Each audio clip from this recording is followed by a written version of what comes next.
Queridos irmãos e irmãs aqui presentes e aqueles irmãos que nos acompanham pelas redes sociais. Uma alegria hoje poder celebrar o início desse tríduo com vocês, no dia do meu aniversário também, e com essa palavra maravilhosa, a vocação de Abraão. Aqui, quando Deus quis salvar a humanidade, que no capítulo 11 do Gênesis, depois do dilúvio, depois de Adão e Eva, depois de Caim e Abel, depois do dilúvio, a morte que se estendia, depois da Torre de Babel, que símbolo da soberba humana, que gera confusão, a confusão das línguas, né? Essa humanidade imersa na morte, no pecado, Deus vai fazer uma história de salvação e chama um homem, Abraão. Aqui foi o começo da história da salvação. Deus que fala para um homem de 75 anos, um homem frustrado, infeliz, porque não tinha as duas coisas mais importantes para uma pessoa naquela época. Não tinha filhos, Sara era estéril, não tinha descendência, não tinha em quem continuar vivendo depois da morte, e não tinha uma terra. E Deus diz para esse homem: sai da tua terra, da tua parentela, da tua família e da casa do teu pai, e vai para a terra que eu vou te mostrar. E Abraão obedece. Irmãos, isso era inédito, porque para um idoso, a sua terra, o seu clã, a sua família é a sua segurança. Deus desinstala Abraão, e porque Deus fez uma promessa: farei de ti um grande povo, e te abençoarei, engrandecerei o teu nome, de modo que ele se torne uma bênção. Ele promete para Abraão uma descendência, e fala: vai para onde eu vou te mostrar. Deus não deu um endereço. Abraão partiu como o Senhor lhe havia dito. A fé é acreditar numa palavra e colocar-se a caminho. Deixar as próprias seguranças, porque Deus queria dar para Abraão uma segurança muito maior, muito melhor do que aquela que ele estava buscando. Abraão queria um filho só. Deus prometeu para ele uma descendência tão numerosa quanto as estrelas do céu e os grãos de areia da praia do mar. Imagina. Abraão queria um pedaço de terra para ser sepultado, e Deus deu a terra prometida para ele, inteira. Os hebreus têm uma tradição bonita sobre Abraão. Dizem que Abraão era como um frasco de perfume. Quando ele estava instalado lá em Ur, na Caldeia, aquele perfume não exalava o cheiro. Quando ele se colocou a caminho, quando ele se movimentou, quando ele saiu, espalhou pelo mundo o perfume da fé, da confiança em Deus. E Abraão se tornou o pai de todos os que acreditam em Deus, todos os que confiam em Deus, todos os que acolhem uma palavra e se colocam a caminho. Por isso, irmãos, que eu bendigo a Deus, e pensando, as melhores coisas da minha vida aconteceram graças a mudanças, a saídas. Sai da tua terra. Bom, primeiro, Cristo saiu da sua terra, que era o céu, deixou a casa do seu pai e veio até nós, se fez homem, pobre, para manifestar a nós o amor de Deus, para nos salvar, para nos perdoar. Cristo deixou, irmãos. E quando ele chama os primeiros discípulos, inclusive São Pedro, diz o Evangelho: segui-me, e eu farei de vocês pescadores de homens. E disse que Pedro deixou as redes, deixou o barco, imediatamente, e seguiu a Jesus.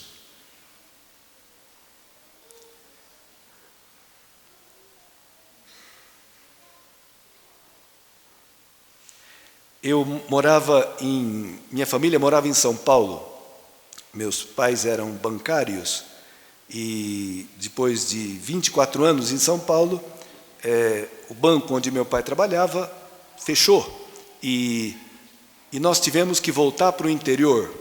Saímos de um bairro granfino de São Paulo, Jardim Paulista, e viemos morar em Orlândia, numa rua que não tinha asfalto.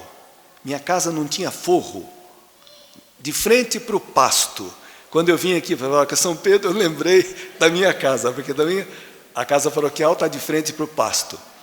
E para os meus pais deve ter sido terrível sair do 11º andar de um apartamento no Jardim Paulista e morar num lugar tão ruim como era.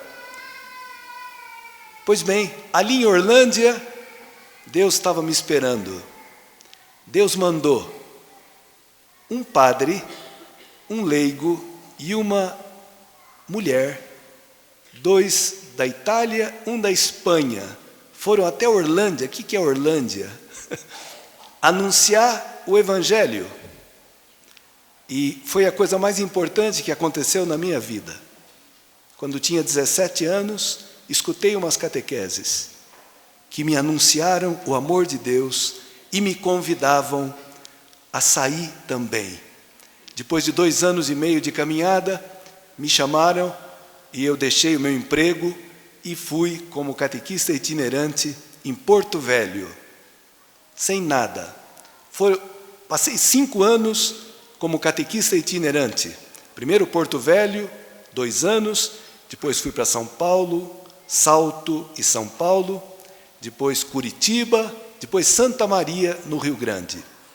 Foram anos maravilhosos da minha vida, de evangelização, de contato com a Escritura e de experiência de, através da pregação, fazer nascer comunidades. Aquilo me ajudou muito e muito da minha vocação eu devo também a esse trabalho. Tá bom, mas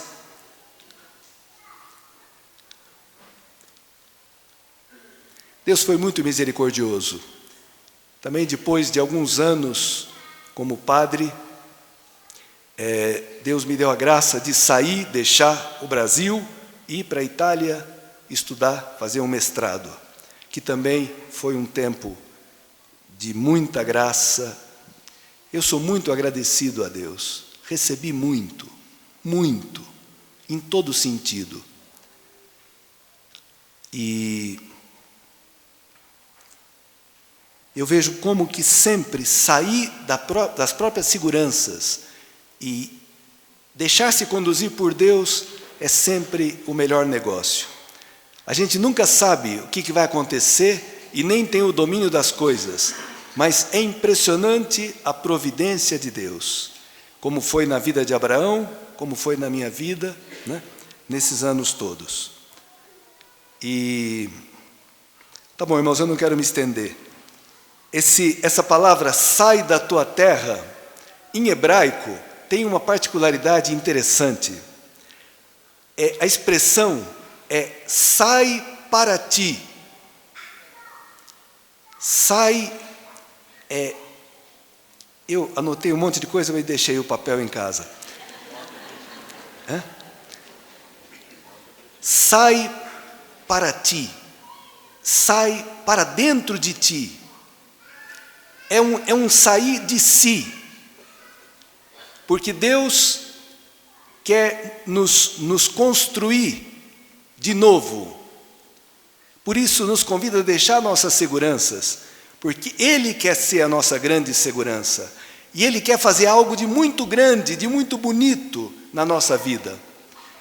E essa palavra está ligada com o Evangelho, porque Jesus aqui, ele fala: por que observas o cisco no olho do teu irmão e não prestas atenção à trave que está no teu próprio olho? O que é maior, um cisco ou uma trave? Eu acho que é a trave. Um cisco já incomoda, né? Quando tem alguma coisa, um cisquinho no nosso olho, a gente fica perturbado e tenta tirar logo. Imagina uma trave. Essa palavra de Jesus é uma revelação maravilhosa, que antes de eu me preocupar de ajudar o outro, eu tenho que ajudar a mim mesmo. Antes de eu me preocupar de converter o outro, eu tenho que converter a mim mesmo. Por isso que esse sai de ti, sai do teu esquema, sai da tua segurança, sai do teu egoísmo.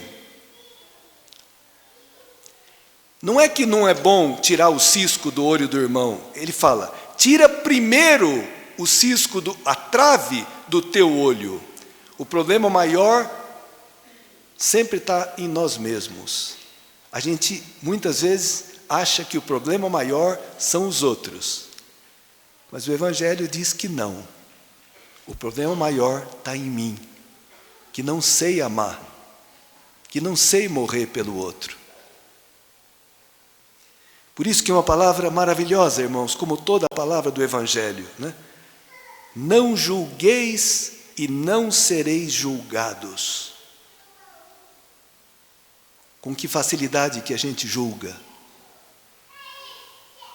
E cada vez que a gente julga, a gente se coloca no lugar de Deus, lugar errado. Só Deus pode julgar. Irmãos, por isso que é uma graça de Deus, quando a gente sai para si, né? Começa a se converter, começa a reconhecer nossos erros e experimentar o amor de Deus, a misericórdia de Deus. Eu penso que essa palavra se cumpriu de uma forma muito profunda na vida de São Pedro.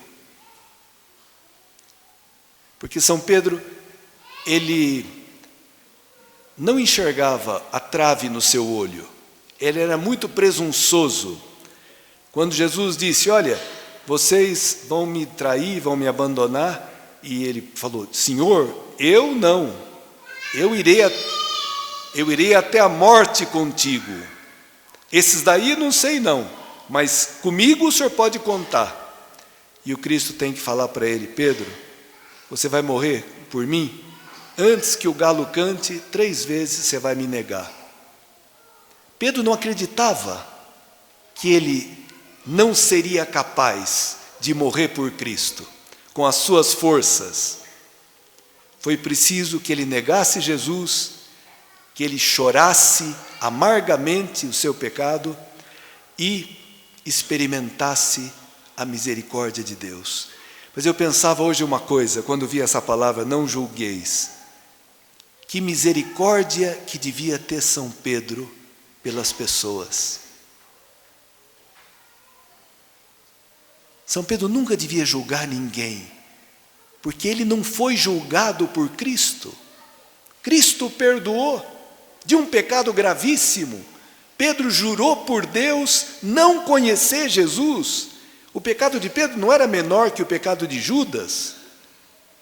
E Cristo ofereceu para ele o perdão, o amor, quando ele era um traidor.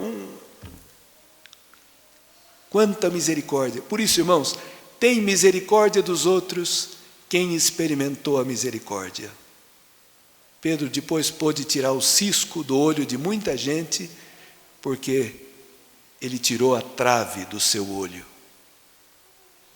Aquele Pedro presunçoso não servia para ser pescador de homens, mas aquele Pedro que, quando Jesus faz a pesca milagrosa, né?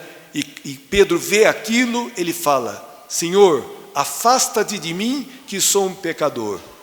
esse Pedro servia. Esse Pedro estava pronto. Porque esse Pedro não confiaria mais nele, mas no Senhor, na misericórdia do Senhor. Tá bom, irmãos, então, que bom que nós temos um padroeiro que sabe amar, porque foi amado, sabe perdoar, porque foi perdoado, e ele pode interceder por nós, para que nós também nos convertamos. Se eu acredito nessa palavra de Cristo, eu vou ter uma atitude de humildade frente às pessoas que me molestam, que me fazem sofrer. Vamos pedir a São Pedro que nos dê essa graça de podermos sair dos nossos esquemas, dos nossos rancores, dos nossos projetos e poder, como Abraão, nos colocar a caminho. Onde Deus nos levar. Deus tem planos melhores e maiores para a nossa vida do que nós podemos fazer para nós mesmos. E eu comecei dizendo que na tradição judaica, Abraão era comparado a um perfume, que quando se colocou em movimento, quando obedeceu a Deus e saiu e deixou suas seguranças, espalhou no mundo o bom odor de Cristo. Mas não é só para Abraão essa palavra. Também você, também eu.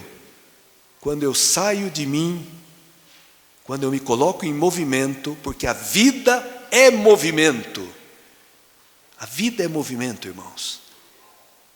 Quantas pessoas falam que o bem que faz fazer caminhada, e às vezes estava cheio de dor, cheio de coisa, e fizeram uma caminhada e a dor desapareceu, porque a vida é movimento. E quando a gente começa a ficar parado, começa a aparecer problema aqui, doença ali, né? A vida é movimento, mas não só movimento físico, movimento espiritual, movimento de ir ao encontro do outro, da vontade de Deus, sair de nós mesmos, e aí a nossa vida exala o perfume de Cristo, desse amor que não julga, esse amor que perdoa, esse amor que serve, esse amor que enxerga o outro com os olhos de Deus. Tá bom, vamos então continuar nossa Eucaristia, dando graças a Deus por estarmos vivos, por estarmos aqui, por podermos participar desse tríduo, né?